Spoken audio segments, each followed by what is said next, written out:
Hello friends, मेरा नाम है रविंदर कुमार और आप देख रहे हैं मेरा YouTube channel R S help में आपका स्वागत है। तो एक फ्रेंड्स के कमेंट पर हम लोग आज सीखेंगे। फ्रेंड्स का कमेंट था कि ये गाना का नोट्स बताया जाए। गाना का नोट्स है तीन बेर दिहला मोबाइल तुहू कीन के।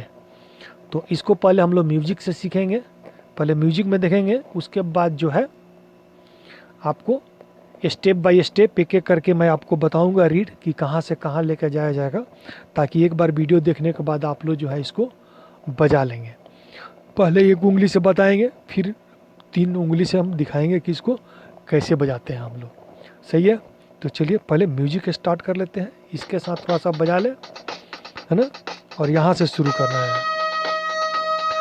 तीन बेरा दिहला मोबाइल तुहू कीन के, तीन बेरा दिहला मोबाइल तुहू कीन के, भाई हमर दिहला सा रहरी में। तीन बेरा दिहला मोबाइल तुहू कीन के, भाई हमर फेंक देहलस रहरी में छीन के। चिन्ह गइल बाटे तोहर बोली हो, चिन्ह गइल बाटे तोहर बोली हो, कहिए ले कांटा लेके तोहर के खोजे, कहिए ले कांटा लेके तोहर के खोजे, डर लगे मार दी गोली हो, कहिए ले कांटा लेके तोहर के खोजे।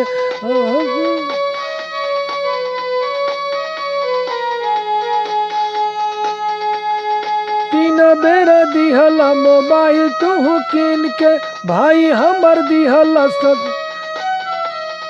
भाई हमर फेंक दलस रहरी में छीन के। चीनी गइल बाटे तोहर बोली हो, कहिए ले कांटा लेके तोहर के खोजे, कहिए ले कांटा लेके तोहर के खोजे, डर लगे मार दी गोली हो। अब इसका अंतरा है।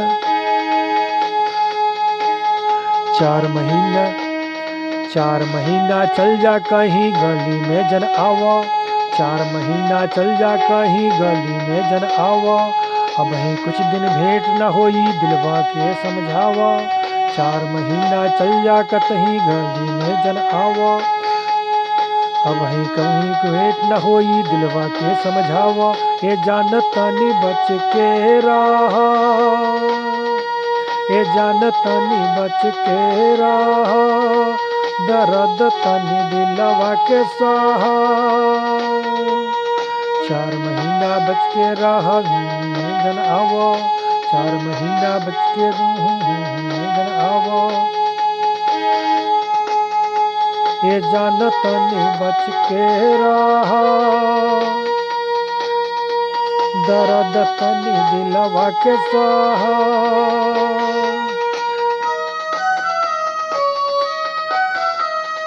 तीन बेरा दिहला मोबाइल तुहू कीन के, भाई हमर दिहला संग, भाई हमर फेंक दलस रहरी में छीन के। चिन्ह गइल बाटे तोहर बोली हो, कहिए ले कांटा लेके तोहर के खोजे, डर लगे मार दी गोली हो, कहिए ले कांटा लेके तोहर के खोजे, मार दी के गोली हो। अब हमने कर दिया म्यूजिक को स्टॉप, और स्टॉप करने के बाद जो है अब इसको एक उंगली से हम लोग सीखेंगे। पहले देखेंगे यहाँ से। तीन बेरा दिहला मोबाइल तुहू कीन के, तीन, सही ना,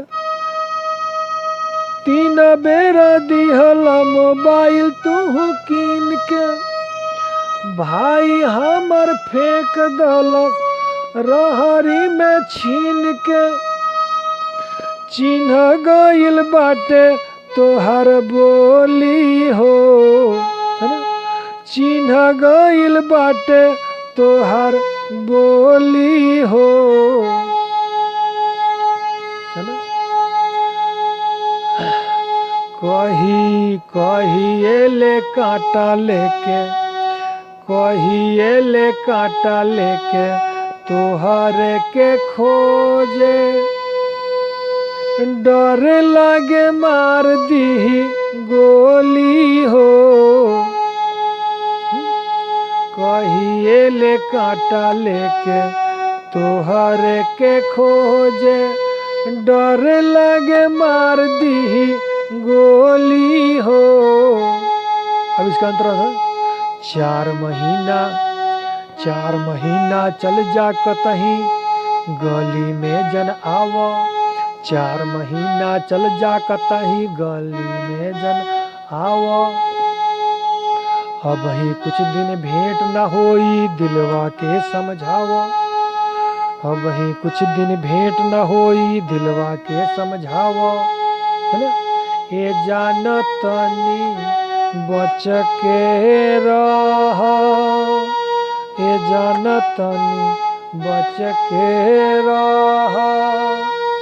दर्द नहीं दिलवा के सह, है ना। 4 महीना चल जा कतहीं गली में जन आवो। अब ही कुछ दिन भेंट न होई दिलवा के समझावो। एकदम सिंपल है ना। उसके बाद फिर शुरू से कहिए।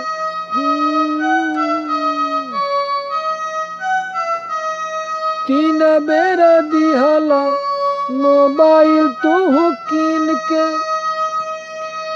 भाई हमर फेंक दलस रहरी में छीन के।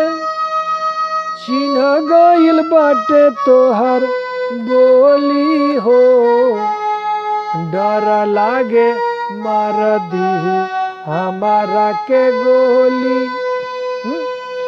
डर लागे कहिए ले कांटा लेके तोहरा के खोजे, डर लागे मार दी गोली हो।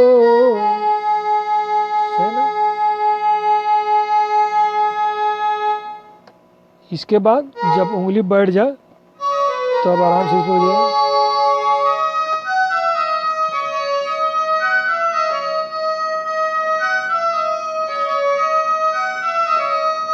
तीन बेरा दिहला मोबाइल तू कीन के, भाई हमर दिहलस, भाई हमर फेंक दलस रहरी में छीन के। चिन्ह गइल बाटे तोहर बोली हो, डर लागे मार दी कहिए ले कांटा लेके तोहरा के खोजे। कहिए ले कांटा लेके तोहरा के खोजे, डर लगे मार दी गोली हो।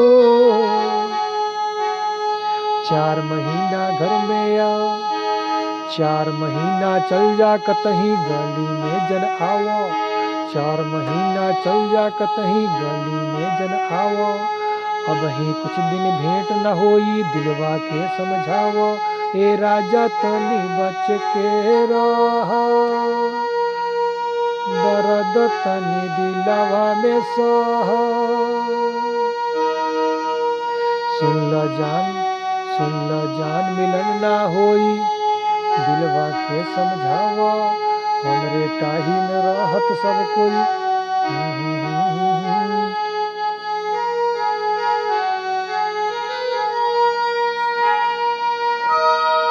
तीन बेरा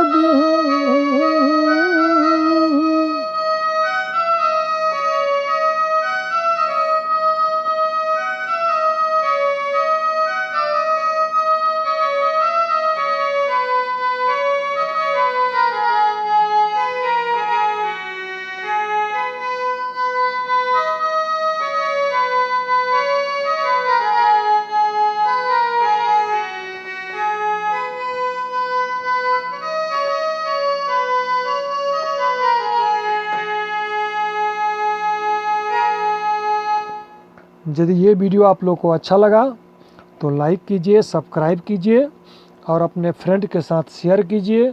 और मेरे चैनल पे यदि फर्स्ट बार आए हैं तो लाइक करके सब्सक्राइब बटन दबा करके बेल का घंटी ज़रूर दबा लें, ताकि कोई भी मेरा वीडियो का नोटिफिकेशन सबसे पहले आपको मिले।